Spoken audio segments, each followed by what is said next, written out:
Entre a terra e o céu. Capítulo 32. Recapitulação. De volta ao hospital, o enfermeiro não encontrou pessoalmente o chefe, que se ausentara, constrangido por serviço urgente, mas recebeu das mãos de velho auxiliar a papeleta de instruções. O rapaz leu a ficha atenciosamente. Um menino perfeitamente caracterizado nas indicações, atacado de croup, exigia socorro imediato. De posse do endereço e munindo-se do material imprescindível ao tratamento, Silva rodou no ônibus para a casa de Amaro. Acolhido cortesmente pelo dono da casa, não ocultou a perplexidade que o possuiu de assalto. Identificado pelo ferroviário, que lhe exprimia gentileza e contentamento na saudação, tartamudeava alguns monossílabos desapontado, espantadiço. Revelava-se-lhe a decepção na extrema palidez do rosto. Então, refletia acabrunhado, era aquela casa que lhe cabia atender? Se soubesse de antemão, teria solicitado um substituto. Não pretendia reaproximar-se dos desafetos dos quais se havia distanciado. Abominava o homem que lhe furtara a noiva e não podia lembrar-se de Zulmira sem observar-se tocado de insólita aversão. Muita vez, rememorando o passado, calculava quanto ao melhor meio de aniquilar-lhe a existência. Por que lhe competia revê-la? Por que salvar-lhe o filho se experimentava ímpetos de incendiar-lhe a casa? Entretanto, algo interferia em suas reflexões. Antonina e os filhinhos, no culto do Evangelho, tomavam-lhe a tela mental. Parecia-lhe ouvir de novo a palavra meiga e sincera daquela mulher valorosa, repetindo-lhe ao coração: as mãos que curam não podem odiar. Um enfermeiro diligente será, sem dúvida, o irmão de todos. A vida não termina neste mundo. Precisamos desculpar os outros para que os outros nos desculpem. Notando-lhe a hesitação e propondo-se colocá-lo à vontade, Amaro solicitou em voz súplice: entre, Mário. Conforta-me reconhecer que receberemos o concurso de um amigo. E, indicando o quarto próximo, acrescentou: Zulmira está lá dentro com o nosso filhinho. Já me entendi com o médico pelo telefone e sei que o croup foi positivado. O enfermeiro, impassível, obedeceu maquinalmente. Varou a câmara, perturbado, lívido. Quando viu a mulher que amara apaixonadamente, trazendo o pequenino ao colo, registrou súbita vertigem de revolta. Incapaz de controlar-se, sentiu que estranha aflição lhe oprimia o peito. A volúpia da vingança ensenguecia-o. Zulmira pagar-lhe-ia caro a deserção. Pensava de olhos fixos na maternidade dolorosa que ali se exteriorizava em mortificante padecimento. Contemplou a criancinha que a dispneia agitava e deu curso à incontida animosidade. Tinha a impressão de odiá-la de longa data. Ele próprio se surpreendia sobressaltado. Como podia detestar assim um inocente com tanta veemência? Mas, acreditando justificar a terrível disposição de espírito com a circunstância de achar-se ali, o fruto de uma ligação que lhe era insuportável, não procurou analisar-se. A ideia de que Amaro e a esposa sofreriam irreparavelmente com a morte do Petis acalentou-lhe o duro propósito de desforço. A felicidade daquele templo doméstico dependia naquela hora de sua atuação. E se cooperasse com a morte, auxiliando aquele rebento enfermiço a desaparecer? A pergunta criminosa transpassou-lhe o pensamento como um estilete de treva. contudo, a lembrança do culto de oração no lar de Antonina voltava-lhe à cabeça. As consoladoras afirmações da mãezinha de Lisbela regressavam-lhe aos ouvidos. Vale sempre mais o acordo pacífico.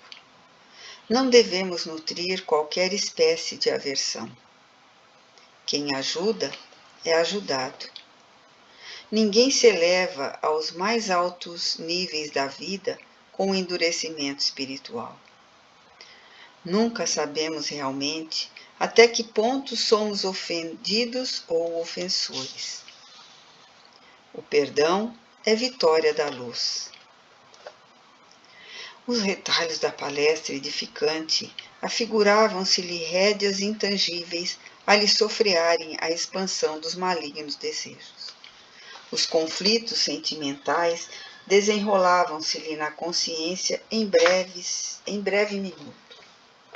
Quase cambaleante, acercou-se da ex-noiva torturada, que o reconheceu de pronto, tentando cumprimentá-lo. Correspondeu à saudação cerimonioso, dispondo-se ao serviço. Mário, implorou a pobre senhora agoniada, compadeça-se de nós, ajude-nos. Esperei meu filhinho suportando os maiores sacrifícios. Será crível devo agora vê-lo morrer? Lágrimas copiosas seguiam-lhe os soluços que lhe emudeceram a garganta. No outro tempo, qualquer pedido daquela boca lhe impunha inquietação, mas naquele instante, soberana indiferença enrijecia-lhe o espírito. Que lhe importava a dor da mulher que o abandonara? Zulmira rira-se dele anos antes. Não lhe cabia rir-se agora? De semblante rude, recomendou fosse a criança restituída ao leito, e logo após tateou-lhe a sensibilidade. De pensamento martelado pelas ideias recolhidas no estudo evangélico da noite e contido pela suave lembrança de Antonina, buscava refazer-se. Ainda assim, como se carregasse um gênio infernal na própria mente, assinalou as criminosas sugestões que lhe atravessavam o cérebro esfogueado. A administração de medicamento impróprio, de certo, favorecia a rápida extinção do enfermo. Júlio encontrava-se à beira da sepultura, apenas o impeliria a precipitar-se nela sem mais delonga. Todavia, o semblante de Antonina dominava-lhe a memória, exaltando o perdão. Se viesse àquela casa na véspera, considerou consigo mesmo, teria exterminado o Petit sem piedade, recorreria à eutanásia para justificar-se intimamente. Naquela hora, porém, os princípios evangélicos da fraternidade e da conciliação, como pensamentos intrusos, atesanavam-lhe a consciência. Esperou silencioso a reação do menino ofegante, e embora assinalasse graves complicações que, certo, deveriam induzi-lo a comunicar-se com o médico responsável, fez a aplicação do soro antidiftérico, desejoso, porém, de vê-lo transformar-se em veneno destruidor. Reparamos que as mãos de Mário expeliam escura substância, mas Clarencio, pousando a destra sobre o pequenino, mantinha-o isolado de semelhantes forças. Ante o assombro com que observávamos a exteriorização daquele visco enegrecido, nosso instrutor elucidou de boa vontade. São fluidos deletérios do ódio com que Silva, inconscientemente, procura envolver a infeliz criança. Contudo, as nossas defesas estão funcionando. Odila, que chamara Blandina e Marina até nós, acompanhava a medicação ansiosamente. Abnegado amigo, dirigiu-se inquieta ao nosso orientador. Acredita que Júlio possa recuperar-se? Clarencio, que estabelecera extensa faixa magnética em torno do doentinho, preservando-o contra a influência do visitante, meneou a cabeça e falou paternal. Odila, é tempo de penetrares a verdade. O menino deixará o corpo talvez em breves horas. O futuro dele exige a frustração do presente. Fortalece-te, contudo. A vontade divina, expressa na lei que nos rege, faz sempre o melhor. E talvez, porque nossa irmã decepcionada ensaiasse nova perquirição, o devotado condutor pediu-lhe calma. Não indagues agora. Saberás mais tarde. Júlio reclama assistência, vigilância, carinho. A interlocutora recompôs a expressão fisionômica, denunciando humildade e disciplina. O enfermeiro fitava o pequeno, qual se estivesse a hipnotizá-lo para a morte, observando-lhe as contrações faciais. Os genitores fixavam igualmente a criança em tremenda expectativa. Em dado instante, Júlio estremeceu empalidecendo. Descontrolara-se-lhe o coração. Examinando-lhe o pulso, Silva, agora aterrado, procurou os olhos de Amaro, aflito, e solicitou em voz menos dura. Convém a presença imediata do nosso facultativo. Receio um choque anafilático de consequências fatais. Zulmira deixou escapar um grito rouco, sendo socorrida pela carinhosa Evelina, enquanto o ferroviário se despojou porta fora em busca do pediatra. Minutos longos de espera foram vividos no quarto estreito. 1 hora escoou vagarosa e terrível. Preocupado, o médico auscultou a criança e logo após convidou o pai, desolado, a entendimento mais íntimo, anunciando. Surgiu o colapso irremediável. Infelizmente é o fim. Se o Senhor tem fé religiosa, confiemos o caso a Deus. Agora, somente a concessão divina. Amaro, consternado, baixou a cabeça e nada respondeu. O pediatra trocou ideias com Silva, que se fizera muito pálido, e deu-lhe instruções, recomendando-lhe, ao despedir-se, permanecesse com o pequenino por mais algumas horas. Um sedativo administrado em Zulmira compeliu-a ao repouso. Júlio, em coma, respirava dificilmente. Enquanto isso, a noite avançava. A madrugada agora, lavada pelo vento leve, permitia ver o céu povoado de cintilantes constelações.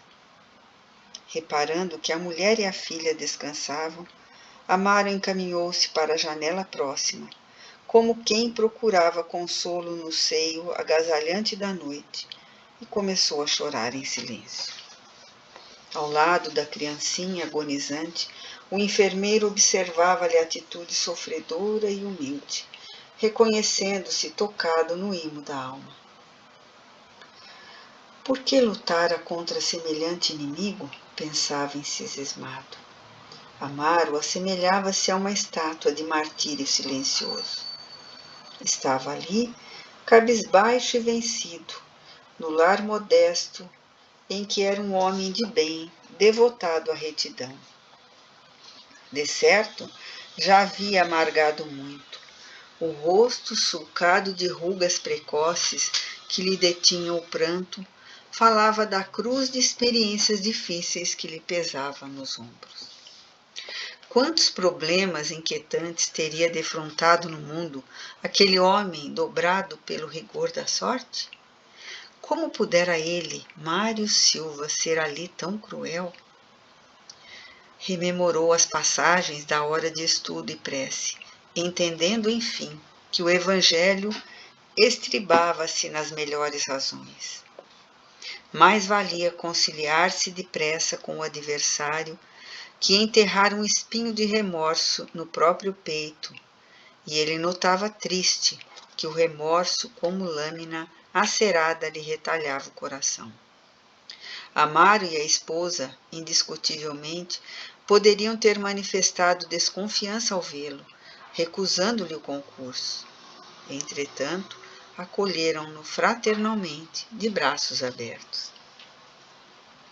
Se o haviam ferido noutro tempo, não se achavam agora sob o guante de terrível flagelação? Rendia graças a Deus por não haver injetado substância tóxica no doentinho, agora moribundo. Mas não teria acaso concorrido para abreviar-lhe a morte? Experimentava o desejo de abeirar-se do pai desditoso, tentando confortá-lo, mas sentia vergonha de si mesmo. Durante quase 2 horas permaneceram ali, os dois calados e impassíveis. A aurora começava a refletir-se no firmamento em largas riscas rubras quando o ferroviário abandonou a meditação, aproximando-se do filhinho quase morto. Num gesto comovente de fé, retirou da parede velho crucifixo de madeira e colocou-o à cabeceira do agonizante. Em seguida, sentou-se ao leito e acomodou o menino ao colo com especial ternura. Amparado espiritualmente por Odila, que o enlaçava, demorou o olhar sobre a imagem do Cristo crucificado e orou em voz alta. Divino Jesus, compadece-te de nossas fraquezas. Tenho meu espírito frágil para lidar com a morte. Dá-nos a força e compreensão. Nossos filhos te pertencem, mas como nos dói restituí-los quando a tua vontade nos os reclama de volta. O pranto embargava-lhe a voz, mas o pai sofredor, demonstrando a sua imperiosa necessidade de oração, prosseguiu.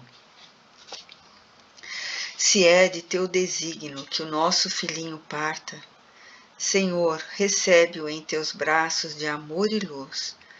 Concede-nos, porém, a precisa coragem para suportar valorosamente a nossa cruz de saudade e dor.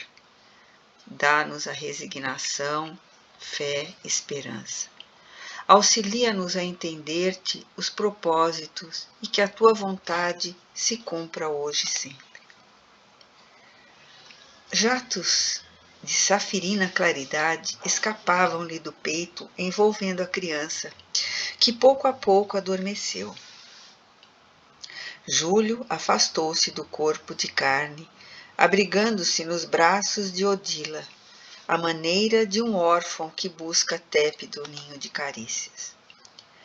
Tocado nas fibras mais recônditas do ser e percebendo que a morte ali estendera suas grandes asas, Silva experimentou violenta comoção. A constrangiu-lhe a alma. Convulsivo, chorou, agitou o peito, enquanto uma voz inarticulada, que parecia nascer nos excessos dele, gritou na consciência: assassino, assassino! Desorientado e inseguro, o moço correu para a via pública, achando-se atormentado no seio da sombra fria, soluçando.